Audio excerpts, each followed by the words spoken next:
Hitman Rohit Sharma ಪ್ರಪಂಚದಲ್ಲೇ ಮೊಟ್ಟ ಮೊದಲ ಬಾರಿಗೆ ಕ್ರಿಕೆಟ್ ಚರಿತ್ರೆಯಲ್ಲಿ ಆಗಬಾರ್ದಂತ ಎಲ್ಲೂ ನಡೆದಿರದಂತ ಒಂದು ದೊಡ್ಡ ಘಟನೆ ನಿನ್ನೆ ನಮ್ಮ IPL ಲೀಗ್ನಲ್ಲಿ ನಡೆದಿದೆ.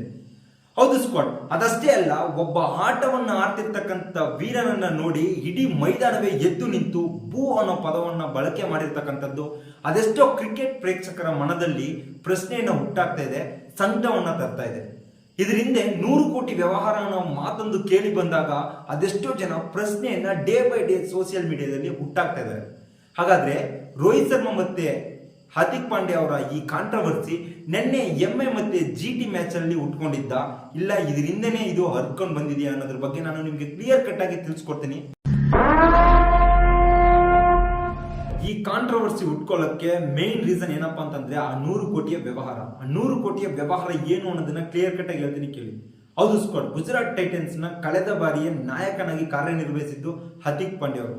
ಅದಷ್ಟೇ ಅಲ್ಲ, ಗುಜರಾತ್ ಟೈಟನ್ಸ್ ಮೊಟ್ಟ ಮೊದಲ ಬಾರಿಗೆ IPL ಹಿಸ್ಟ್ರಿಯಲ್ಲಿ ಚಾಂಪಿಯನ್ಶಿಪ್ ಪಟ್ಟವನ್ನ ಗೆಲ್ಲಲಿಕ್ಕೆ ಮುಖ್ಯ ಪಾತ್ರರಾಗಿದ್ದು ಈ ಹಾರ್ದಿಕ್ ಪಾಂಡ್ಯ ಅವರೇ. ಸೊ ಇಷ್ಟೆಲ್ಲ ಟ್ಯಾಲೆಂಟ್ ಆಗಿ ಹೆಂಗ್ ಎನರ್ಜೆಟಿಕ್ ಆಗಿರ್ತಕ್ಕಂಥ ಈ ಆಟಗಾರ ಈ ಕಾಂಟ್ರವರ್ಸಿ ಒಳಗಡೆ ಹೇಗ್ ಬಂದ್ರು? ಹೌದು ಸ್ಕ್ವಾಡ್, ನೋಡೋ ನಮಗೂ ನಿಮಗೂ ಅಷ್ಟೇ ಈ IPL ಇರ್ಬೋದು, ಸಿನಿಮಾ ಇರ್ಬೋದು, ಎಂಟರ್ಟೈನ್ಮೆಂಟ್. ಬಟ್ ನಿಜಕ್ಕೂ ಇದೊಂದು ಕೋಟ್ಯಾಂತರ ರೂಪಾಯಿ ಬಿಸ್ನೆಸ್ ಅಂತ ಸಹ ಹೇಳ್ಬೋದು. ಅದರಲ್ಲೂ IPL ಅಂತ ತಗೊಂಡ್ರೆ ಬೇಸಿಗೆ ಕಾಲದ ಒಂದು ಜಾತ್ರೆ ಅಂತ ಸಹ ನಾವು ಹೇಳ್ಬೋದು. ಹೌದು ಸ್ಕ್ವಾಡ್, ಈ ಜಾತ್ರೆಗೋಸ್ಕರ ಭಯಂಕರವಾಗಿ ಸಿದ್ಧತೆಯನ್ನು ಮಾಡ್ತಿರ್ತವೆ ಈ IPL ತಂಡದ ಮ್ಯಾನೇಜ್ಮೆಂಟ್ಗಳು.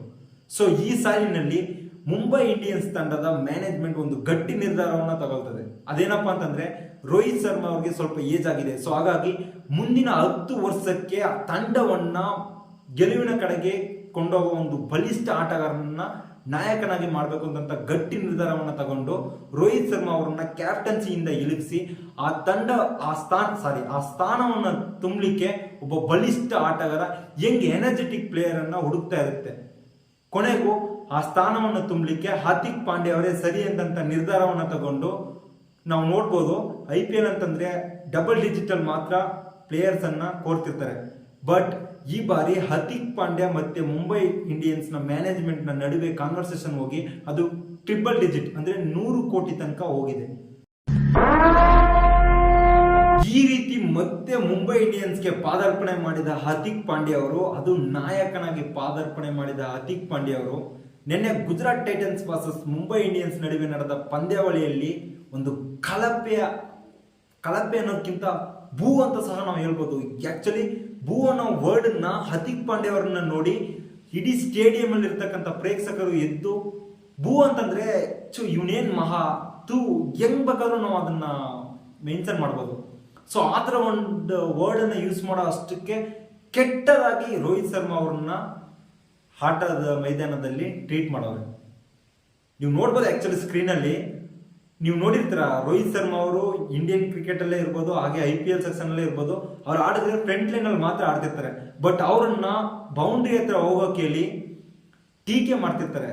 ಏನೋ ಒಂದು ಸೀನಿಯರಿಟಿ ಅನ್ನೋದಿಲ್ದೆ, ಮಾಜಿ ನಾಯಕ ಅನ್ನೋದಿಲ್ದೆ, ಅದಷ್ಟೇ ಅಲ್ಲದೆ ಒಂದೊಳ್ಳೆ ಪ್ಲೇಯರ್ ಹೆಂಗ್ ಅನ್ನೋದಕ್ಕಿಂತ ಸ್ಟ್ರಾಂಗ್ ಪ್ಲೇಯರ್ ಅನ್ನೋದ ರೆಸ್ಪೆಕ್ಟ್ ಇಲ್ದೇನೆ ಕೆಟ್ಟ ರೀತಿಯಲ್ಲಿ ವರ್ತನೆಯನ್ನು ಮಾಡಿರ್ತಕ್ಕಂಥದ್ದು ಕ್ರಿಕೆಟ್ ಅಭಿಮಾನಿಗಳಲ್ಲಿ, ಅದು ರೋಹಿತ್ ಶರ್ಮಾ ಅವ್ರನ್ನ ಫಾಲೋ ಮಾಡ್ತಕ್ಕಂಥ ರೋಹಿತ್ ಶರ್ಮಾ ಅವರ ಅಭಿಮಾನಿಗಳ ಮನಸ್ಸಲ್ಲಿ ತುಂಬಾನೇ ಒಂದು ನೋವನ್ನು ಉಂಟು ಮಾಡಿರ್ತಕ್ಕಂಥದ್ದನ್ನ ನಾವು ನೋಡ್ಬೋದು.